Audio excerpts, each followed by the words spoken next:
Hi அனைவருக்கும் இனிய வணக்கம். இன்னைக்கு பிறந்த நாள் கொண்டாடுற, கல்யாண நாள் கொண்டாடுற எல்லாருக்கும் எங்களுடைய மனமார்ந்த வாழ்த்துக்கள்ங்க. எல்லாரும் என்ன பண்ணிட்டு இருக்கீங்க, எப்படி இருக்கீங்க, நல்லா இருக்கீங்களா? நல்லா இருக்கீங்க, நம்புவோம். நல்லா இருப்போம். எல்லாரும் சேர்த்து நல்லா இருப்போம். உங்களோட சேர்த்து நாங்கள் நல்லா இருக்கோம். ஓகேங்களா? நன்றி. நம்ம நேரா மேட்டருக்கு போயிடுவோம். முத்து ஆஸ்பத்திரிக்கு கூட்டிட்டு போலையா, என்னாச்சு ஏதாச்சு நீங்க எல்லாரும் யோசிச்சுக்கிட்டு இருப்பீங்க. இவங்க புக்கிங் பண்ணியிருந்த இடத்துக்கு புக் பண்ணிட்டு தான் போகணும் போல அந்த எக்கோ டெஸ்ட்டுக்கு. அது நான் சொல்றதை விட முத்து வாயிலே கொஞ்சம் நம்ம திக்குவோம் தினமும் அப்படின்னு அவங்களுக்கே தெரிஞ்சிருச்சு. அப்படி கிடையாது.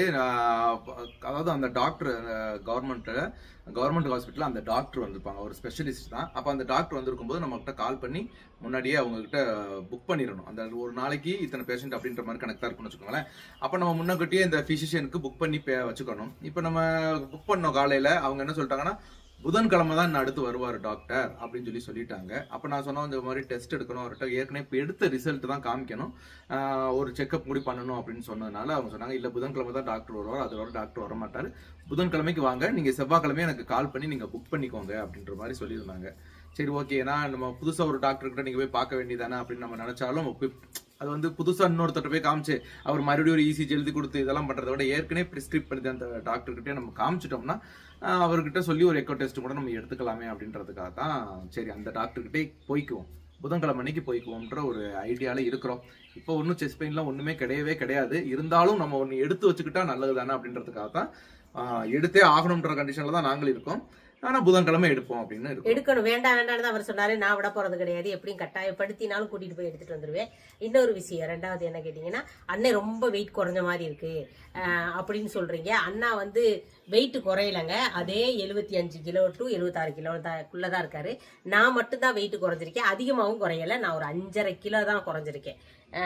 அதிகமா இல்லங்கிறீங்க. அன்னைக்கு 5 நீங்க 4 நீங்க அப்புறம் 5 நீங்க அப்புறம் 5.5 ஆகி போயிருச்சாக்கா? இப்ப அப்புறம் 1/2 கிலோ தான். இப்ப பாத்தீங்கன்னா 5 கிலோ வேகமா குறைக்க வந்தா எனக்கு இந்த 4 கிலோ சீக்கிரமாவே குறைய மாட்டேங்குது. அது என்னன்னு தெரியல. 63.5 டு 64 அப்படி இருந்துகிட்டே இருக்கேன். இது குறைய கொஞ்சம் லேட் ஆகும்னு நினைக்கிறேன். 1/2 கிலோ தான் குறைஞ்சிருக்கேன். 3 நாளைக்கு 1/2 கிலோ தான் குறைஞ்சிருக்கேன். சரி, இருக்கட்டும், அது எப்படியே ஆகட்டும். அதனால முத்துக்கு பிரச்சனை கிடையாது. என்னை அதிகமா குறைக்காதீங்கன்னு சொல்லியிருக்கீங்க. நான் குறைக்கலங்க. இன்னும் நான் 3.5 கிலோ குறைச்சிட்டு 60ல நான் பினிஷிங் பண்ணி நிறுத்தி மெயின்டைன் பண்ணிக்கிட்டே போகணும்னு நினைச்சிருக்கேன். சரி பாப்பா, அது எப்படின்னா உடம்பு சரியில்லாம போனதுனால கொஞ்சம் ஹாஸ்பிட்டல் அந்த அலைச்சல்றதுனால என் முகத்துல ஒரு டயர்ட்னஸ் தெரிஞ்சே தவிர உடம்புல எனக்கு குறையவே இல்லை. நான் அதே இதுல தான் இருக்கிறேன். வயிறு தான் கொஞ்சம் வத்தி போச்சு. என்னங்க, சரி பரவாயில்ல, வயிறு இப்படி இல்லாம இருக்கிறது நல்லது. சாப்பாடு கொஞ்சம் டீ இல்லாம போச்சு, ஸ்நாக்ஸ் இல்லாம போச்சு அப்படின்றதுனால கொஞ்சம் அப்படி உங்களுக்கு தெரியும். இவர் சாப்பாடு இல்லாம கூட இருந்துருவாருங்க. இந்த டீ 2 டீ இல்லாம இருக்க மாட்டாரு. ஒண்ணு பொண்டாட்டி, இன்னொன்னு சாதா டீ. அந்த 2 டீ அவர் கூடயே, இந்த டீய கூட கொஞ்ச நேரம் விட்டுட்டு போயிடலாம். தேவையடி அந்த மாதிரி டீ இல்லாம இருக்கிற ஒரு 2 நாளா. சரி, ரைட்டு, அதுவும் ஓகே தான், இருந்துட்டு போட்டோம். நம்ம உடம்புக்கு மிஞ்சினது என்னங்க இருக்குது, ஓகேவா? அந்த ஒரு கண்டிஷனுக்கு வந்தாச்சு. அதனால கொஞ்சம் வத்தின மாதிரி முகவாட்டம் இருக்குமே தவிர மனவாட்டம் கிடையாது. ஓகே, அடுத்து இன்னொரு கொஸ்டின் ஒருத்தவங்க கேட்டிருந்தாங்க. புருஷன் பொண்டாட்டி சண்டை போட்டு பிரிதல் எவ்வளவு நாள் வரைக்கும் இருக்கணும்? அப்படி இருந்து இப்ப சண்டை போட்டு அவங்க கேட்டிருந்த கொஸ்டின் என்னன்னா, சண்டை போட்டு நானும் எங்க வீட்டுக்காரும் பிரிஞ்சுட்டோம், அவர் சமாதானப்படுத்த வருவாருன்னு நானும், நான் சமாதானப்படுத்த வருவாருன்னு அவருமே ரொம்ப நாள் நீடிச்சு இருந்துட்டோம். அப்ப எங்களுடைய ஈகோ அதை தடுத்துக்கிட்டே இருக்குது இப்ப வரைக்கும். இதுக்கு ஒரு நீங்க இதுக்கு ஒரு சொல்யூஷன் சொல்லல. இதுக்கு ஒரு, அதாவது இதை நீங்க உங்க வீடியோல எடுத்து சொல்லுங்க. உங்களை பாக்குற உறவுகள், எங்களை மாதிரி பிரிஞ்சிருக்கிற உறவுகளுக்கு அது ஒரு உதாரணமா இருக்கும். அது ஒரு ஒரு எப்படி சொல்றது, நீங்க ஒரு கருத்து சொல்லுங்க அப்படின்ற மாதிரி சொல்லிட்டாங்கன்னு வச்சுக்கோங்களேன். நம்ம அது கருத்தா இருந்தாலும் கருத்துன்னு நீங்க நினைச்சுக்க வேண்டாம். நம்ம ஒரு வாழ்க்கைக்கு தேவையான ஒரு அறிவுரைனே நீங்க வச்சுக்கோங்களேன், தயவு செஞ்சு. ஏன்னா நம்ம அறிவுரை சொல்ற அளவுக்கு, நம்ம உங்களுக்கு சொல்ற அளவுக்கு எங்களுக்கு தகுதி இருக்கா என்னன்னு எங்களுக்கு தெரியல. இருந்தாலும் எங்கள்கிட்ட கேட்டனால நாங்க சொல்றோம். எங்கள்கிட்ட கேட்ட உள்ளங்களுக்கு சொல்றோம். மன்னிப்புங்கிறது தப்பு இல்லை என்னை பொறுத்த வரைக்கும். கோவம் இல்லாம இருக்காது, ஒரு குடும்பத்துல சண்டை வராம இருக்காது. ஆனா கண்டிப்பா மன்னிச்சு அதை மறந்து நம்ம போய் பேசலாம். இப்ப பிரிஞ்சு இருந்து என்னத்தை செய்ய போறோம்? அதுக்கு எடுத்துக்காட்டுக்கு ஒரு ஃபேமிலி மெட்ராஸ்ல, சென்னையில தான் அவங்க அது முத்துவே சொல்லிருக்காங்க. சென்னையில ஒரு ஃபேமிலி ஒரு கணவனும் மனைவியும் பிரிஞ்சு இருந்தாங்க. அது எப்படி பிரிஞ்சுதாங்க, ஏதோ ஒரு சின்ன தகராறுல பிரிஞ்சுட்டு பையனை தூக்கிட்டு அந்த மனைவி வந்துடுறாங்க. வந்த உடனே அந்த கணவன் அவங்களும் 20 வருஷத்துக்கு மேல பிரிஞ்சே இருக்கிறாங்க. 22 வருஷத்துக்கு மேல 20 வருஷத்துக்கு மேல அவங்க பிரிஞ்சே இருக்கிறாங்க, பேசுறது கிடையாது. அப்ப கொஞ்ச நாள் கழிச்சு அவங்களுடைய பையனுடைய கல்யாணத்துக்கு எல்லாம் வந்திருக்காங்க, போயிருக்காங்க. ஆனா மனைவியும் கணவனும் பேசிக்கிறதே கிடையாதுன்னு வச்சுக்கோங்களேன். அந்த கணவன் வேற வீட்டுல இருக்கிறாங்க, மனைவி வேற வீட்டுல இருக்கிறாங்க. அந்த மாதிரி இருக்கும் பட்சத்துல ஒரு ரீசெண்டா இப்போ ஒரு நேத்துன்னு வச்சுக்கோங்களேன், என்ன ஆயிடுச்சு, அவர் உடம்பு சரியில்லாம இல்ல, அவருக்கு ஒரு சின்ன ஆக்சிடென்ட் நடந்துருச்சு. வீட்டுல ஆக்சிடென்ட் நடந்து அந்த வீட்டுக்கு யாருமே போகாதனால 2 நாளா அவரு அந்த வீட்டுக்குள்ளேயே இறந்த நிலையிலே கடந்திருக்கிறாரு. அது பக்கத்து வீட்டுக்காரங்க எல்லாம் போய் பார்த்து என்ன ஏதுன்னு பார்த்து அதை கண்டுபிடிச்சதுனால அந்த போய் அதுக்கப்புறம் அந்த மனைவி போய் அவர் காலை கட்டி பிடிச்சு, நான் உங்ககிட்ட வதா விட்டுட்டனே, உங்களை அப்படி அனாதையா சாக விட்டுட்டனேன்னு நினைச்சு அழுது கதறி பிரயோஜனமே கிடையவே கிடையாது. இருக்கும்போது இந்த பிடிச்ச காலை இருக்கும்போது நீங்க கையை பிடிச்சிருக்கலாம், என்ன மன்னிச்சிருன்னு சொல்ல வேண்டாங்க. யாருமே அது லைஃப் பார்ட்னர் யாரா இருந்தாலும் சரி, புருஷனா இருந்தாலும் பொண்டாட்டியா இருந்தாலும் என்ன மன்னிச்சிருன்னு நீங்க ஒரு போய் கேட்கவே தேவையே கிடையாது. நீங்க என்ன கோவத்துல இருந்தாலும் கையை பிடிச்சு அவங்க கிட்ட ஏங்கன்னு சொல்ற அந்த ஒத்த வார்த்தைக்கு புருஷன் விட்டுவாரு. சொல்லுடி சொல்லி கூட வேண்டாங்க, என் புருஷன் செய்யற செயலை பாருங்க. இப்ப நாங்க 2 பேரும் சண்டை போடுறோம், அப்படி போடி அது என்னன்னு தெரியல, அது என்னதான் சும்மா அது நமக்கு நம்ம தான் சொல்லிட்டு அவங்களுக்கு சொல்லிட்டு இருக்காங்க. அந்த மாதிரி மன்னிப்பு போகும்போது மன்னிப்பு கேட்க ஈகோ தடுக்கிறவங்களுக்கு நாங்க சொல்றோம். இங்கிட்டு போகும்போது சும்மா மேல ஒரு உரசல் ஒரு இடி அப்ப இடிச்சிட்டு போனா அப்ப நம்ம கிட்ட பேச வர்றாங்கிற ஒரு உணர்வு நமக்கு தோணும். எத்தனையோ முறை மன்னிப்பு கேட்டும் அந்த டீச்சர் போய் பேசலையாம். அவங்களும் டீச்சர் தானா, இவரும் கவர்மெண்ட் வேலை தான் பார்த்திருக்காங்க. அந்த புடிவாதத்தினால அவங்களுக்குள்ள அவரு எத்தனையோ தவணை பேசியிருக்கிறாரு. ஆனா அந்த டீச்சர் பேசாதனால இப்ப பாருங்க இறந்துட்டாங்க. இனி எல்லா வருஷமும் அவங்கள நினைச்சு நம்ம சாமி கும்பிடுவோம், அவங்களுக்கு பிடிச்சதெல்லாம் நினைச்சு வச்சு நம்ம படையல் படைச்சு சாமி கும்பிடுவோம். இருக்கும்போது ஒருத்தர்கிட்ட ஆசையா சமைச்சு கொடுக்காத நம்ம அவங்க போனதுக்கு அப்புறம் பல விதமா சமைச்சு சாமி கும்பிடுறோம். இது வேண்டாம் நான் நினைக்கிறேன். இருக்கும்போது யாரா இருக்கட்டும், அது நம்ம கணவனா இருக்கட்டும், மனைவியா இருக்கட்டும், யாரா இருந்தாலும் ஈகோ அப்படின்ற ஒரு விஷயத்த நம்ம அப்படியே பெரிய பொக்கிஷமா நினைச்சு நம்ம கையில எடுத்துக்கிட்டே திரியிறோம். யாரா நானா இருக்கட்டும், சாந்தாவா இருக்கட்டும், யாரா இருந்தாலும் அந்த ஈகோன்ற விஷயம் மனுஷனா பிறந்த எல்லாரும் பெரிய பொக்கிஷம்னு நினைச்சு நம்ம கையில விட்டுருக்கோம். கையை அந்த ஈகோன்ற விஷயத்த கீழே போட்டு கையை உதறிட்டோம்னு வச்சுக்கோங்களேன், வாழ்க்கை நமக்கு சிறப்பா இருக்கும். தயவு செஞ்சு அந்த ஒரு விஷயத்துக்காக உங்க லைஃபை இழந்துடாதீங்க. அதைத்தான் நாங்க படிச்சு சொல்லிட்டே இருக்கிறோம். எந்த ஒரு இப்போ நம்ம சந்தோஷமான லைஃபுக்காக எதையும் விட்டுறதுக்கு தயாரா இருக்கிற எத்தனையோ பேர் இருப்பாங்க. கண்டிப்பா நம்ம லைஃபுக்கு ஒரு சந்தோஷம் அப்படின்னா இது ஒரு சின்ன விஷயம் தானே, விட்டுட்டு போயிடுவோம் அப்படின்னு நினைக்கிறவங்க நிறைய பேர் இருப்பாங்க. ஆனா அவங்க என்ன சொல்றது, நம்ம என்னத்தை கேட்கறதுன்னு நினைச்சுக்கிட்டு இருக்கிறவங்களும் நிறைய பேர் இருப்பாங்க. அந்த ஈகோவை கைவிட்டுருங்கன்றதான் நான் சொல்றேன். இப்ப பாருங்க, அவர் இறந்துட்டாரு. இப்ப நான் எனக்கு கேட்ட உடனே அந்த அம்மா செஞ்ச செயல் தான் எனக்கு ரொம்ப தப்புன்னு தோணுது. அவர் செஞ்ச செயலும் தப்பாகத்தான் இருக்கலாம். இருந்தாலும் அதுக்கப்புறம் போய் காலில் விழுந்து உங்களை நான் தனியா விட்டுட்டேன்னு அழுது யாருக்கு பிரயோஜனம்? அவங்க போன லைஃப் திருப்பி வருமா? 20 வருஷம் திருப்பி வருமா? இது எதுக்கு? அந்த ஈகோன்ற ஒரு சின்ன விஷயத்த கையில எடுத்துட்டு நீங்க வாழ்க்கையில என்னத்தை சாதிச்சிட்டீங்க அதை சொல்லுங்க. அதனால எதையுமே இருக்கும்போதே பேசி தீர்த்துக்கோங்க. வாழ்க்கை போனா திருப்பி வராது. இப்ப நான் உங்ககிட்ட பேசிக்கிட்டு இருக்கிற இந்த நிமிஷம் மணியை பாத்தீங்கன்னாக்கா 11:40 திருப்பி எனக்கு இதே டேட்டு, இதே வருஷம், இதே நாள், இதே தேதி, இதே டைம் எனக்கு திருப்பி வரப்போறது கிடையாது. அதனால இந்த நிமிஷத்தை சந்தோஷமா இருக்கணும், ஒருத்தவங்களுக்கு பிரயோஜனமா இருந்துட்டு போயிருவோம், அவ்வளவுதான். ஓகேவா? ரொம்ப கிச்சா நாம பேசி இருந்தாலும் எடுத்துக்க வேண்டிய கருத்தை நீங்க எடுத்துக்கங்க. ஓகேவா? அப்ப அந்த கேள்வி கேட்டவங்களுக்கு என்ன சொல்ல வர்றோம்னா, 2 பேரும் மனம் விட்டு பேசுங்க. சண்டை நடக்காம இருக்காது, நடந்துருச்சு, அது போயிருச்சு.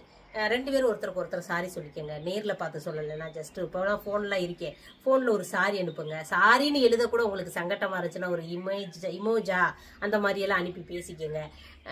பேசிப்போங்க. எதுக்குங்க அப்படி சண்டை சச்சரவா பிரிஞ்சு இருக்கணும்? பிரிஞ்சு வாழ்றதை விட சேர்ந்து வாழ்ந்து பாருங்க, சிறப்பா இருக்கும். நீங்க சேர்ந்தே இருந்து சண்டை போடுங்க. ஒரு நாளைக்கு ஒரு 5 சண்டை போடுங்க. இன்னொரு மறுநாள் அது 4ஆ மாறும், 3ஆவது நாள் 3ஆ மாறும், 4ஆவது நாள் 2ஆ மாறும், அப்புறம் 1ஆ மாறும். அப்புறம் சண்டையே இல்ல, நம்மளா சண்டை போட்டுக்கிட்டு இருந்தோம் அப்படின்ற ஒரு நிறைய விஷயங்கள்ல சண்டை போட்டு பிரிஞ்சிருக்கிற உறவுகள்கிட்ட போய் கேட்டோம்னா, ஒரு படுத்திருந்தேன் தண்ணி எடுத்து கொடுக்க மாட்டேன் பொண்டாட்டி, நான் கோச்சுட்டு, இப்படித்தான் காரணங்கள் இருக்குமே தவிர வேற எந்த ஒரு பெரிய ஒரு ரீசன்லாம் எந்த பிரிஞ்ச ஃபேமிலிக்குமே இருக்கவே இருக்காது. அதனால தயவு செஞ்சு மனம் விட்டு பேசுங்க. எல்லாரும் மனசை விட்டு ஒரு 2 பேர் உட்காந்து. அதனாலதான் நான் நிறைய தடவை சொல்லியிருக்கிறேன், புருஷன் பொண்டாட்டியா இருக்கிறவங்க, வயசானவங்களா இருக்கட்டும், இளம் வயதில் கல்யாணம் பண்ணவங்களா இருக்கட்டும், நடுத்தர வயதுல இருக்கிறவங்களா இருக்கட்டும், எல்லாரும் என்னன்னா ஒரு குறிப்பிட்ட நேரம் உங்களுக்குன்னு ஒதுக்கி வைக்கணும். ஒரு மணி நேரம் நீங்க 2 பேரும் எல்லா வேலையிலையும் முடிச்சுட்டு, இப்ப நாங்க உட்காந்து பேசுறோம் பார்த்தீங்களா, எல்லா வேலையும் முடிச்சுட்டு தாராளமா உட்காந்து புருஷன் பொண்டாட்டி 2 பேரும் உட்காந்து பேசலாம். என்ன இன்னைக்கு நடந்தது, என்ன இப்ப நீ என்ன பண்ண, இப்போ போனே எடுத்துக்கோங்களேன். இப்ப நீ என்ன பண்ண, காலையில இருந்து எத்தனை ரீல்ஸ் போட்ட, என்ன பண்ண, யாராருக்கெல்லாம் லைக் பண்ண, நான் என்ன பண்ணேன், நீ என்ன பண்ண, உங்களுடைய நிறை குறைகளை நீங்க 2 பேருமே பேசிக்கலாம், கலந்துரைக்கலாம். அதுல ஒரு வாக்குவாதம் இருந்துச்சுன்னா வரட்டும், அந்த வாக்குவாதத்தை அன்னையோட முடிஞ்சிடும், அப்பத்தோட முடிஞ்சிடும். அதுக்கப்புறம் திருப்பி நீங்க போய் ஃப்ரெஷ்ஷா இன்னொரு இதை பண்ணிக்கலாம். அதனால அதாவது வேலைக்கு போற புருஷமாரா இருக்கட்டும், வேலை பார்த்துக்கிட்டு இருக்க பாரியாமாரா இருக்கட்டும், அதாவது ஒய்ஃபுகளா இருக்கட்டும், வீட்டுக்காரர் என்ன சொல்லணும், அவங்க ஒய்ஃபுக்கு ஒரு டைம், ஒரு நாளைக்கு 24 மணி நேரத்துல நம்ம வெளியூர்ல போய் வேலை பார்த்துக்கிட்டு இருந்தோம்னா ஒரு 4 டைம் போன் போட்டு ஜஸ்ட் ஒரு விசாரிங்க, என்ன பண்ற, எப்படி இருக்க, நல்லா இருக்கியா, சாப்பிட்டியா, சாப்பிடு, பிள்ளைங்க நம்ம இப்படி ஒரு விசாரிக்கையில அவங்களுக்கு ஒரு அன்பு அதிகமாகும். ஐயோ நம்ம வீட்டுக்காரர் இந்த டைமுக்கு கூப்பிட்டுருவாரு, அது எதிர்பார்ப்பாங்க, அந்த டைமுக்கு கூப்பிட்டு எதிர்பார்ப்பாங்க. அதே மாதிரி நீங்களும் உங்க வீட்டுக்காருக்கு போன் போட்டு பேசுங்க, என்னங்க பார்த்து போங்க, பார்த்து இருங்க, பத்திரமா இருங்க, சாப்பிடுங்க அப்படின்னு சொல்லுங்க. இந்த அக்கறைகள் நமக்கு நெருக்கத்தை உண்டாக்கும். நம்ம கூப்பிடவே இல்லைன்னு வச்சுக்கோங்களேன். இப்ப நாளா சில டைம் எங்க முத்து நேரத்தை ஒரு ஃபீல் பண்ணாரு பாத்தீங்களா, நான் வெளியில போனா கூப்பிடுறது கிடையாது அப்படின்னு. ஃபுல் டைம் இருக்காரு இங்கதான் இருக்கேன். ஆனா நான் அந்த டைத்துல நினைப்பேன், ஒரு சொல்லிக்கிறேன், நான் நினைப்பேன், ஏன்னா நம்ம ஒரு 4 பேரோட எங்க நின்று டீக்கல்ல பேசிட்டு இருக்கும்போது ஹலோ எங்க இருக்கீங்க அப்படின்னு சொல்லி பேசுவாங்க, கேட்பாங்களா, ஒரு பொழுது நமக்கு ஒரு போன் வர மாட்டேங்குது, எங்க இருக்கீங்க, என்ன பண்றீங்கன்னு, வருவீங்களா சீக்கிரம் அப்படின்ற மாதிரிலாம் வர மாதிரி நான் அந்த நேரத்துல நினைப்பேன். ஆனா அது இவங்க தரப்புல பார்த்தா அது நியாயம். இவங்க தரப்பு ஏன்னா வீட்டுக்காரர் எதுக்கு நம்ம தொந்தரவு பண்ணணும், போனா வந்துருவாருல்ல, அவருக்கு அந்த ஃப்ரீடத்தை நம்ம கொடுக்கணும்ன்றது இவங்க தரப்பிலான நியாயம். நமக்கு ஒரு வார்த்தை போன் போட்டு என்னாச்சு ஏதாச்சும் போன் போட்டு கேட்க மாட்டேன்றாங்களே, என்ன அது வாங்கன்னு சொல்லி கேட்க மாட்டேன்றாங்களே அப்படின்ற ஒரு ஏக்கம் எனக்கு. இந்த 2 ஏக்கம் இருக்கணும், அப்பதான் அந்த லைஃப் நல்லாவும் இருக்கும். உண்மையிலே தொந்தரவு பண்ணுங்க வீட்டுக்காரர் போனவங்களோட ஐயோ எங்கயா இருக்க எதிரியா அப்படின்லாம் கேளுங்கன்னு நான் சொல்ல கிடையாது. அதாவது பேசிக்கங்கன்னு சொல்றோம். சண்டைகள் வந்து பிரியணும்னு நினைக்காதீங்க எந்த சூழ்நிலையும். உனக்கு எனக்கு சண்டை வந்தா அதுக்கு சண்டைக்கு காரணமே இந்த டைவர்ஸ் தான், பிரிவு தான், தனியா வாழ்ந்தா சரி சிறப்பாகும்லாம் நினைக்காதீங்க, அது தப்பு. என்னைக்குமே சேர்ந்து வாழ்ந்து பழகுங்க, நல்லா இருக்கும். நம்ம லைஃபுக்கும் சரி நம்ம பிள்ளைகளுக்கும் சரி சேர்ந்து இருக்கணும்னு நினைங்க. அதாவது இப்ப உள்ள குழந்தைகள் எல்லாருமே நம்ம எப்படி வீட்டுல இருக்கிறோமோ அதை பார்த்து, தன் தாயை பார்த்து தன் குழந்தையை பார்த்து தான் கெட்டு போன ஏகப்பட்ட குழந்தைகளும் இருக்கிறாங்க. நல்ல ரீதியில வளர்ந்து நல்ல பெரிய லெவல்லுக்கு போயிருக்கிறவங்க குழந்தைகளும் நிறைய பேர் இருக்கிறாங்க. அதனால நம்மளைத்தான் அவங்க ஃபர்ஸ்ட் எடுத்தோடனே ஒரு மோட்டிவேஷன் வச்சுக்கோங்க, ஒரு ரோல் மாடல்னு வச்சுக்கோங்க, எதுவா இருந்தாலும் நம்ம தாய் தகப்பனை பார்த்து தான் அவங்க வளர்றாங்க. அதனால நம்ம நடந்து போகும்போது நம்ம என்ன பண்ணிட்டு போறோம்ன்றது நமக்கு எந்த அளவுக்கு கவனமா இருக்கணும்னா, பின்னாடி நம்ம சந்ததிகள் வந்துகிட்டு இருக்காங்க, எல்லாரும் நம்மளை பார்த்து தான் செஞ்சுக்கிட்டு இருக்காங்கன்றத ஒரு கருத்துல கொண்டு நம்ம முன்னாடி நடந்து போகணும். அவ்வளவுதான், அதைத்தான் நம்ம சொல்லிட்டே இருக்கோம். 24 மணி நேரம் கச்சன்னு வீட்டுல இருக்காம தேவையானதுக்கு சண்டை கொடுங்க, தேவையான அளவுக்கு லவ் கொடுங்க, அதிகமான லவ்வாவே கொடுங்க, வாழ்க்கை நல்லா இருக்கும். அதைத்தான் சொல்லிக்கிட்டு இருக்கோம். ஓகேவா? எங்களுக்கு தெரிஞ்சதை நாங்க வாழ்ந்துகிட்டு இருக்க வாழ்க்கையில ஒரு பங்கு நீங்க எங்களை நினைச்சு எப்படி சொல்றது, உங்கள்ட்ட கேட்டா ஒரு இது கிடைக்கும் நினைச்சு கேட்ட உள்ளங்களுக்கு ஏதோ எங்களுக்கு தெரிஞ்ச ஒரு பதில சொல்லியிருக்காங்க. இது தப்பா ரைட்டான்னு எங்களுக்கு தெரியாது, தப்பா இருந்தா விட்டுருங்க, ரைட்டா வியாபாரத்துக்கே போக அன்னைக்கு இன்புட்னு பாத்திருந்தாங்க. இதுக்கு பார்த்தாக்க 2000 ரூபாய் வாங்கிட்டு இருக்காங்க. எங்களுக்கு ஹோல்சேல் கடன் ஒண்ணு இருந்துச்சு, அந்த கடையில பாத்தீங்கன்னா சூப்பரா ரொம்ப கம்மியான விலைக்கு தான் கொடுத்துட்டு இருந்தாங்க. சரி எடுத்துக்கங்க, ஓகேங்களா? அப்புறம் நாங்களும் குளிச்சுட்டு கணபதி கோயில்ல சாப்பாடு கொடுக்குறாங்கன்னு நேற்று சொல்லியிருந்தோம். இன்னும் 2 நாள் நம்ம தான் இருக்கு. அதனால சேச்சி இன்னைக்கு கண்டிப்பா வரணும். 1 மணிக்கு மேல, அதாவது 12:30 மேல போவோம். மதிய சாப்பாடு அங்க கோயில் அன்னதானம் தானே, அது வந்து பிரசாதம், அதனால அதை போய் சாப்பிட்டு சரி ரைட் ஓகே நம்மளும் போவோம் அப்படின்ட்டு சத்தியிட்ட நேற்று போகும்போது பேசியிருந்தாங்க. அப்ப பேசிட்டு இருக்கும்போது சேச்சி சொன்னாங்க நம்மளும் போய் ஒரு நாளைக்கு சாப்பிடணும் அப்படின்னு. சரி முடிய போது நாளைக்கோட முடிஞ்சிரும், 2 நாள் தான் இருக்கு, நாளையோட முடிஞ்சிரும்னாங்க. சரி ரைட்டு நாளைக்கு இன்னைக்கே போயிருவோம் அப்படின்னு. இன்னைக்கு போய் நான் ரொம்ப நாளைக்கு அப்புறம், அதாவது 20 நாளைக்கு அப்புறம் சோறு சாப்பிட போறாங்க. இல்ல 20 நாளைக்குள்ள ஒரு நாள் நான் சாப்பிட்டிருக்கேன், ஒரு நாள் இவ்வளவு சோறு சாப்பிட்டிருக்கேன். அதுக்கப்புறம் இன்னைக்கு நான் சோறு சாப்பிட போறேன். என் கூட சேர்த்து நீங்களும் கோயிலுக்கு இன்னைக்கு சோறு சாப்பிட நாளைக்கு காலைல வந்துட்டு எடை போட்டு பார்த்தாங்கன்னு வச்சுக்கலாம் 66. இதுக்கு தாண்டி நான் வரல, நீங்க ஏறி பாடப்படுத்துறீங்க. இப்ப நான் சோறுன்னு சாப்பிட்டாலே வெயிட் போட்டுருவேன், அது ஒரு வேற விஷயம். சரி போட்டு இன்னைக்கு போய் நம்ம கோயில்ல பிரசாதம் சாப்பிடுவோம். சாப்பிடும்போது என்ன எப்படி எத்தனை பேர் இருக்காங்க என்ன இருக்காங்க முடிஞ்சா சத்தம் இல்லாம வீடியோ எடுத்து விடுறேன், ஓகேங்களா? அது இதுல வராது, எந்த சேனல்ல வருது எங்களுக்கு எந்த போன் கைக்கு வருதோ அந்த போன்ல வரும். கைய உள்ள சாந்தாதான் அடிக்கடி சொல்லுவாங்க, உங்களை லவ் பண்ணும்போது அம்மாட்ட காசு வரும், உள்ள கைய விட்ட உடனே 50 தாள் வருதா 100 ரூபா தாள் வருதான்னு பாக்கல, வர்ற தாள உருகிட்டு ஓடியாந்துறது அப்படின்ற மாதிரி. 20 ரூபா தாள் 10 ரூபா தாள் 50 ரூபா தாள் இப்படிதான் இருக்கும். அதை அப்படி கையை விட்டு எடுத்து. எங்க அம்மா வந்து குருது இருக்கு பாத்தீங்களா, வீட்டுக்கு மூலையில குருது நெல்லு போட்டு வைக்கிறதுக்கு போட்டிருப்பாங்க. அந்த குருதுக்குள்ளதான் எங்க அம்மா காசு போடுவாங்க, தெரியாதுங்கிறதுக்கு. அதுக்கும் குருது நிறைச்சு காசான்னு கேட்காதீங்க, எப்படிக்கா கீழே இறங்குவேன்னு கேட்காதீங்க. குருதுக்கு கீழே ஒரு ஓட்ட மாதிரி இருக்கும், அந்த ஓட்டைக்குள்ள கூடிதான் நாங்க அப்படி கைவிட்டு எடுக்கலாம். அப்ப அப்படி போட்டிருப்பாங்க ஒரு சின்ன இதுல, அதுக்குள்ள இப்படி விட்டு எடுக்கிறது நானு. அப்புறம் ஒரு மஞ்சள் பையில தொங்க விட்டுருப்பாங்க. ஏன் கேக்குறீங்க? களவாணி பைய பிள்ளைகளா எடுத்துருக்கு என்ன பண்றது குடுக்கறதுக்கு தாங்க அப்படின்னு தப்புன்னு ஒண்ணு செஞ்சா கண்டிப்பா அதுக்கு இவருக்காக தான் நான் செஞ்சிருப்பேன். நான் களவாணித்தனம் ஒண்ணு பண்ணுனா அது இவருக்காக தான் பண்ணுவேன். ஆனா நாங்க இப்ப வியாபாரத்துக்கு எல்லாம் போயிட்டு வந்துட்டு அந்த காசு எடுத்து எண்ணி இந்த மாதிரி என்ன சார்ந்தா கொடுங்கன்னா இவங்க மெயினா இந்த 10 ரூபா 20 ரூபா 50 ரூபா தள்ளா எடுக்கவே மாட்டாங்க. 100 200 500 1000 2000 இந்த தாளுகளை மட்டும்தான் எடுத்து கரெக்டா எடுத்து வச்சுட்டு மிச்ச காசு இருக்கா அதுல ஒரு 50 ரூபா தாள் இருக்கா 100 ரூபா தாள் இருக்கா இப்படி தள்ளி பாப்பாங்க. ஒண்ணு இல்லன்னு தெரிஞ்சோடனே சரி ரைட்டு இதை வச்சோடனே சரி இம்புட்டு மொத்தம் நமக்கு மிச்சம் நம்ம நினைப்போமா உடனே சரி அதை என்னங்க அது எவ்வளவு இருக்குன்னு நீங்க ஏமா இதே நீ எடுத்து என்ன கூடாதா அப்படி கேட்டாப்ப என்னங்க நீங்க நான் பாக்கி உள்ளதை நான் எடுத்துக்கிட்டு வந்து அதையும் எண்ணி உங்க கையில கொடுத்துட்டு போயிருவோம். அந்த மாதிரி சாந்தாவுக்கு என்னைக்குமே அந்த எப்படின்னா ஒரு ஹைன்னா நீங்க வேற லெவல்ல நினைச்சிடக்கூடாது. சாந்தாவுக்கு என்னைக்குமே மேல் நோக்கி தான் போகணும் அப்படின்ற ஒரு எண்ணம் இருக்காது. ஒரு சிறப்பான எண்ணம். பெண்கள் என்னைக்குமே தலைநிமிர்ந்து மேல் நோக்கி போய்கிட்டே இருக்கணும். அடுத்தடுத்த லெவலுக்கு போகணும்னு தான் எங்களுடைய ஆசையும். கண்டிப்பா நம்ம பெண்கள் எல்லாரும் அடுத்தடுத்த லெவலுக்கு போவாங்க. அதுக்கு ஆண்கள் என்னைக்குமே உறுதுணையா நிக்கணும்னு தான் நாங்க வேண்டிக்கிறோம். ஓகேவா? சரி ஓகேங்க, பாருங்க, பார்த்து பத்திரமா இருங்க. பாய்.